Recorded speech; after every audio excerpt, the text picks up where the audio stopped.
Uangnya dikemanain? Kalau kasih bapak om, takut kalau minta karena jadi dimarahin.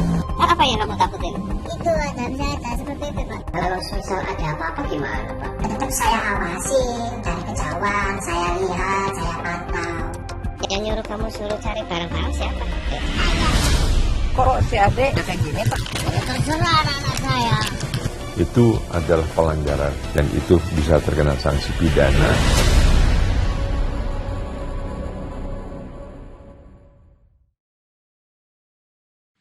Kalau kita perhatikan di sejumlah jalan raya di kota-kota besar, udah nggak aneh kalau lihat bocah di bawah umur lagi jualan atau ngamen. Kadang suka kepikiran, kemana orang tuanya? Karena ngeri banget anak kecil berkeliaran di jalan cari uang, bahkan kadang hingga tengah malam.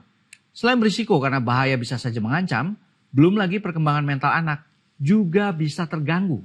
Mungkinkah ada faktor kesengajaan dari semua ini? Langsung aja tonton Buser Investigasi.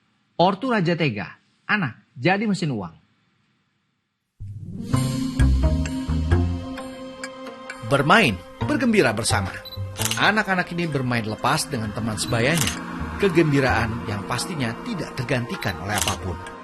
Tapi tak semua anak-anak bisa merasakan hal yang sama. Bocah ini misalnya. Di tengah ramainya jalan dan polusi asap knalpot kendaraan, bocah ini justru turun ke jalan mengais rezeki bersama orang tuanya. Ini baru sejumlah fakta. Di lain tempat, kami coba selidiki lagi. Barangkali ada anak-anak lain yang punya nasib sama. Di sebuah persimpangan jalan, seorang bocah tengah ngamen. Membawa kecerekan, ia terus bernyanyi sambil berjalan mendekati mobil yang tengah berhenti. Tak peduli sumbang ataupun merdu suaranya, berharap ada pengemudi yang sudi membagi sedikit rezeki padanya. Bukan situasi yang mudah. Ia harus berdiri berjam-jam mengumpulkan recehan dari para pengendara jalan. Apalagi di bawah sengatan sinar matahari siang. Mendadak ia bergeser menjauhi lampu merah. Menepi sambil menghitung recehan uang dari hasil berpanas-panasan tadi. Nominalnya nggak banyak, tapi pastinya sangat berharga bagi bocah kecil ini. Mumpung rehat, kita samperin si bocah. Loh, kamu kelas berapa? Kelas 6 SD. Lah emang gak sekolah? Sudah tadi pagi. Pulang siang. Sekolah dari jam berapa? Jam setengah 7 sampai jam 12. Kenapa nggak ini aja, nggak langsung pulang gitu? Enggak, disuruh bapak mau disuruh. Kamu sehari dapat uang berapa? 50, sekitaran 50 itu. Itu dari jam berapa? Pulang sekolah sampai jam 3 kadang-kadang. Jam 3 sore itu ya? Iya, Nah terus itu uangnya dikemanain? tak kasih bapak om. Semuanya? Iya, Loh, kamu nggak megang uang berarti? enggak, takut kalau minta nanti dimarahin. Loh, kamu nggak takut di sini? Ya takut om. Miris kalau dengar cerita bocah ini. Di usia yang masih teramat muda, ia harus merasakan kerasnya hidup di jalanan. Nggak lama si bocah dijemput sama seseorang yang juga membonceng bocah lainnya. Siapa ini orang? Sepertinya orang dekat ini bocah deh. Kita ikutin aja kali ya, motor yang lagi boncengan 3 ini. Sekitar 10 menit jalan, motor menepi di perempatan jalan dekat lampu merah. Bocah yang lain yang ikut dalam boncengan 3 itu diturunkan dan ditinggal begitu aja. Si bapak dan bocah yang kita ajak ngobrol di awal tadi bablas saja, nggak tahu kemana arahnya. Kami pun coba kuntit lagi. Sementara bocah yang baru diturunkan tadi kami tinggal dulu. Ternyata si adek ini diturunin lagi di perempatan lampu merah. Tugasnya sami mawon, ngamen lagi. Kami pun balik lagi ke tempat dropan sebelumnya. Anak ini juga melakukan aktivitas yang sama. Menggunakan gitar kecil, ia terus bernyanyi, menyapa pengendara mobil yang berhenti di lampu merah. Dengan petikan gitar yang gak jago-jago amat, ia gak peduli. Yang penting ada orang yang peduli dan mau berbagi rupiah. Gak kerasa, 1 jam lebih bocah ini terpapar polusi dari asap kendaraan jalanan. Bocah ini pun bergeser dari perempatan dan mencari tempat istirahat. Kira-kira dapat duit berapa ya? Kamu Kamu sekolah nggak sih, Dek? Sekolah, Pak. Kelas berapa sekarang? Kelas 2 SMP. Kok bisa ada di sini? Iya, tadi pas pulang sekolah tadi langsung ke sini, Pak. Langsung ngamen di sini? Iya, Pak. Loh, kamu kesini sendiri atau gimana? Diantar sama Bapak, Pak. Lah sekarang Bapak kemana? Bapak mau nganter aja, Pak.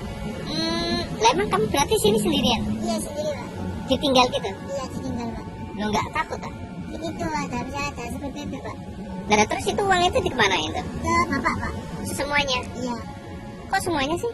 Iya, Pak. Kan misalnya aku dapat 70.000, itu dikasih 15. Ya, dapat, misalnya aku dapat 60.000, itu dikasih 10.000, Pak. Lah emang Bapak nggak kerja ya? Itu, Pak, kata di rumah, kata kerja, Pak. Bapak itu kayak serabutan gitu, Pak. Cerita yang menguncup pada satu kesimpulan. Bocah-bocah ini nampaknya tengah dikaryakan. Motor yang sama kembali menjemput sang bocah yang segera kami ekori kepergiannya. Motor kembali parkir. Dua anak ini pun nyetorin uang hasil ngamennya. Si bapak ngasih balik sebagian kecil uang setoran tadi ke anak-anak ini. Mungkin jatah uang jajan bocah-bocah ini. Meski masih dugaan, ini nunjukin kalau si anak dimanfaatin sama orang dewasa ini. Untuk tahu siapa mereka dan apa hubungan antara kedua bocah dan bapak ini, kami kembali ngikutin motor ini bergerak. Berakhir di rumah kediaman si bapak. Kok bisa anak-anak disuruh ngamen itu, Pak? Ya, nggak apa-apa. Saya juga ingin belajarin mereka itu mandiri. Karena daripada di rumah mainan HP, mainan game, lebih baik ya saya suruh ngamen aja buat membantu kebutuhan rumah. Pak, tapi nggak takut, Pak, anak disuruh hidup di jalan kayak gitu, Pak? Ya, sebenarnya sih takut. Kalau misal ada apa-apa gimana, Pak? Tetap saya awasi dari kejauhan, saya lihat, saya pantau. Jadi nggak harus saya antar terus saya tinggalkan, tidak.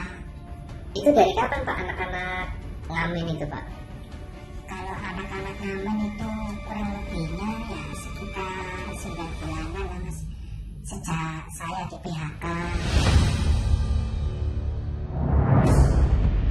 Penelusuran eksploitasi anak belum berakhir. Sebuah info menyebut ada kegiatan anak-anak lain yang juga tidak kalah memprihatinkannya. Di area perumahan, kami temukan seorang anak laki-laki memungut botol-botol plastik. Kardus besar yang punya nilai ekonomi juga ikut dimasukkan ke dalam karung yang dibawanya. Terkadang, langkah kaki kecilnya juga ia arahkan ke tempat sampah warga, mencari barang-barang yang bisa dibawanya untuk dijual. Pemandangan yang begitu miris, bocah yang masih berusia sekitar 8 tahunan itu terpaksa akrab dengan aroma sampah yang menyengat dan pastinya tidak baik untuk kesehatannya. Ia juga harus menopang beratnya karung rongsokan yang dimensinya lebih besar dari ukuran tubuhnya. Di tengah langkah yang mulai terlihat lelah akibat mengukur jalanan yang begitu panjang, bocah ini akhirnya memutuskan beristirahat. Ia terlihat begitu lahap mencerna sebungkus nasi bekal makan siangnya. Ia jelas butuh tambahan energi untuk mencari barang rongsokan lainnya. Kamu kelas berapa? Kelas 3. Loh, kok kamu ini nggak sekolah? Sudah sekolah, sudah pulang sekolah. Terus habis pulang sekolah, Ini nyari barang-barang. yang nyuruh kamu suruh cari barang-barang siapa, Dek? Ayah. Oh, ayah. Emang nggak capek pulang sekolah? Ya lumayan, buat kemana pada Kamu kayak gini dari jam berapa, Dek? habis pulang sekolah. Biasanya kamu ngumpulin apa aja sih? Ngumpulin plastik, botol, kardus. Terus ini semuanya nanti dikemanain? Dikasihkan ke ayah, nanti dijual ke rongsokan. Oh, jadi ayah nanti yang jual ke rongsokan ya? Iya. Tak jauh dari tempat si pemulung cilik tadi, seorang anak perempuan kecil juga terlihat memungut botol-botol bekas. Kepalanya celingukan, memastikan agar tak ada satupun barang yang masih punya nilai jual ia lewatkan. Ia pun tak takut masuk ke semak-semak demi mengambil barang yang ia cari. Sesekali gadis cilik ini berhenti, terlihat kelelahan. Habis ngapain ini kamu?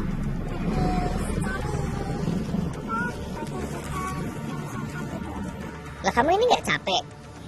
Capek, tapi apa misalnya batang-batang barang uang jajan Biasanya sampai jam berapa? jam 4 sore, Dari jam 4 sore. Dari jam berarti? jam pulang jam 1. Lah kamu di sini ngapain?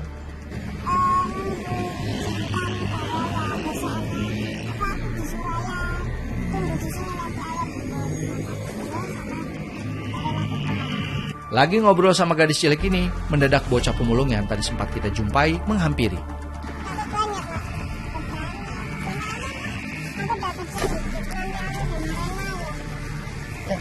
Ini siapa?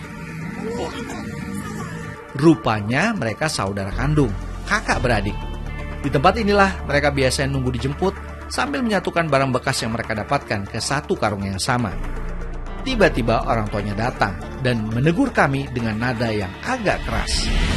Kenapa itu, Mas? Oh enggak pak, cuman pengen tanya-tanya aja. Gak usah tanya-tanya loh, Mas. Udah. Ini pak, kok si adik disuruh kerja kayak gini pak? Ya terserah anak-anak saya. Bantu orang tua. Tapi kan kasihan pak, masih kecil pak. Namanya bantu orang tua, Mas. Saya juga. Kerjanya kiri juga. Sudah, ayo. Ya, Mas. Ayo, Mas. Iya pak. Nampak nggak suka dengan kami, si bapak buru-buru tancap gas. Gak mau kehilangan jejaknya, kami memilih mengekori motornya. Rupanya si anak diturunkan di pinggir gang dengan diberikan selembar uang. Terus si bapak ngabur kemana lagi tuh? Jadi ternyata kerjaannya cuma ngejual hasil rongsokan anak-anaknya guys. Terus apa alasan si bapak mempekerjakan anaknya? Anak-anak ini saya juga nggak tega nyuruh kerja, tapi gimana kondisi saya sakit ini, Mas. Habis kena stroke mas saya, Mas, masih 80%. Tapi kenapa nggak bapak aja yang jalan gitu loh pak? Saya masih belum kuat, Mas. Belum kuat jalan agak jauh gitu, capek. Tapi kan kasihan pak. Ya gimana lagi ya, Mas ya, kondisi ya untuk makan, Mas, setiap hari untuk sama sekolah, untuk biaya hidup lah, Mas. Mahal, semuanya serba mahal. Apapun alasannya, mempekerjakan anak di bawah umur tidak bisa dibenarkan. Karena itu bisa mempengaruhi tumbuh kembang dari anak itu sendiri. Jadi dalam hal ini kalau anak-anak yang seharusnya dalam usia anak ya, usia SD sedang dalam tahap tumbuh dan berkembang, mengembangkan potensi-potensinya, termasuk juga pendidikannya, termasuk juga bakat-bakatnya, tapi tiba-tiba tanpa sadar harus dieksploitasi secara ekonomi, sehingga mungkin terkena panas terik atau kehujanan, atau mungkin kena terpapar asap knalpot kendaraan dan sebagainya. Ini merupakan dan itu belum kalau kemudian juga mendapatkan tekanan-tekanan dari teman-temannya, lingkungannya, senior-seniornya di jalan, atau mungkin juga dari petugas misalnya. Nah itu juga akan sangat melukai hati anak-anak kita. Kalau namanya membantu, orang tuanya yang bekerja keras lah katakanlah, anak yang membantu. Dan tentu sesuai dengan kemampuan dan tahap perkembangan usia dari sang anak. Jadi justru tidak menjadi pelaku utama, di mana orang tua hanya mengawasi dan kemudian menerima hasilnya dan sebagainya. Enggak diawasin berarti tuh? Enggak? Oh baru bisa review.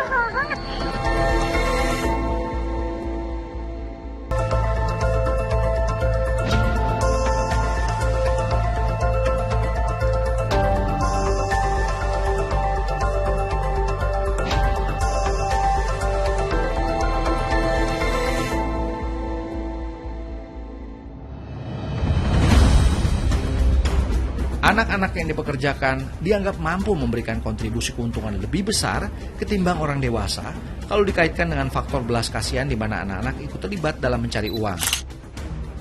Seperti case berikut ini. Anak-anak mengejar rupiah dengan berdagang tisu. Sejumlah anak kompak jualan produk yang sama, mengejar setiap orang untuk mau membeli dagangannya. Kami gali apa yang sebenarnya terjadi. Ini berapa ini? 10.000 dapat 2. Kenapa yang jual tisu kamu yang jalan? Ya nggak apa-apa. Nanti ibu. Bantu ibu. Tapi ibu di sana nongkrong berarti nungguin. Tidak belajar. Jam berapa kalau belajar? Ya kamu nggak sekolah emang? Enggak. Belum punya biaya. Hmm? Belum punya biaya. Sehari bisa sampai berapa ini habis? Kadang 7 atau 5. 7 sini. Lah ini sama jualannya tisu. Iya. Keliling kemana kamu? Dan di sana ada orang makan. Beda om ibu. Oh beda. Lah kamu ibunya mana? Di situ jualan apa? Ya sama kayak Sama. teman itu. Memilukan. Mereka terkadang jualan sampai larut malam yang semestinya menjadi waktu istirahat mereka. Mengejar rupiah untuk bisa menyambung hidup. Lalu, di mana sebenarnya orang tua anak-anak ini?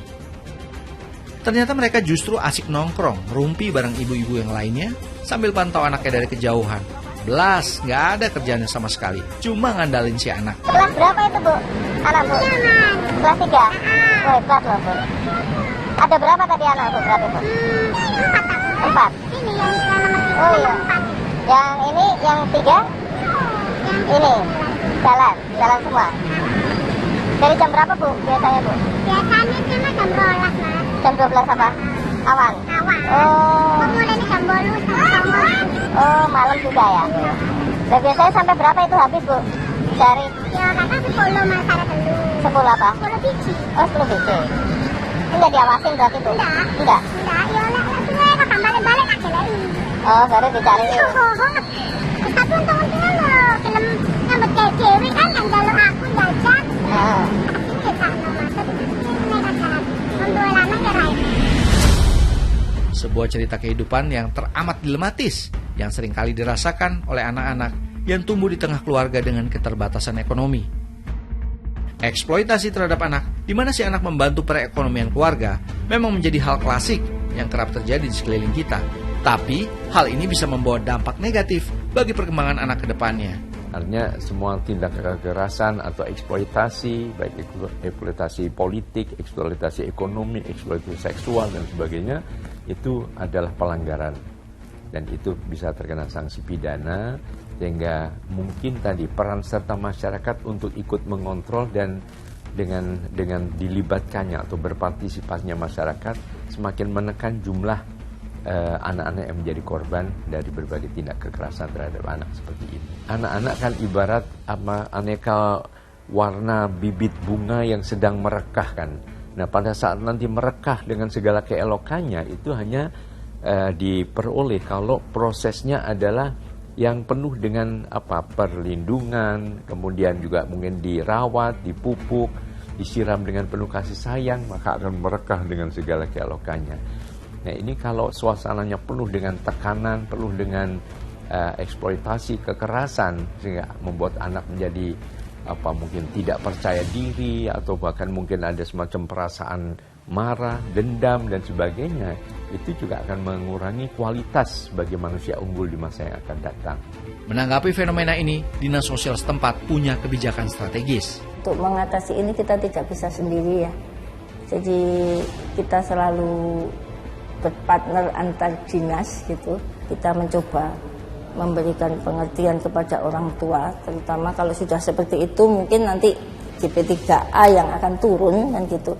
Mungkin sementara anak kita ambil dulu biar mereka bisa tinggal di lingkungan yang memang seharusnya mereka seperti apa. Jadi sambil memberikan pengertian ke orang tuanya, setiap anak memang berhak untuk mendapatkan kasih sayang, mendapatkan kesempatan pendidikan, mendapatkan kesempatan untuk berkembang. Nah itu yang wajib kita kita lakukan. Demi menjaga ketertiban dan keamanan kota, Satpol PP Kota Surabaya menggelar patroli rutin. Puluhan personil diterjunkan menyisir setiap sudut kota, menjaring siapapun yang terindikasi melanggar ketertiban umum. Penertiban ini juga berlaku untuk pengamen, pengemis, anak jalanan yang masih di bawah umur. Namun pada patroli kali ini tidak ditemukan. Di satu sisi menyaksikan bocah berjuang hidup mencari uang untuk keluarga bisa jadi sebagai perwujudan bakti kepada orang tuanya. Tapi kalau harus mengorbankan masa kecil dan mengganggu tumbuh kembang anak, sama saja orang tua berpotensi mengeksploitasi anak dan itu adalah pelanggaran hak-hak atas anak. Jadi kalau lihat yang beginian, jangan sungkan-sungkan menegur orang tuanya ya. Oke, Buser Investigasi kami akhiri. Terima kasih. Saya Joy Astro. I'll see you around.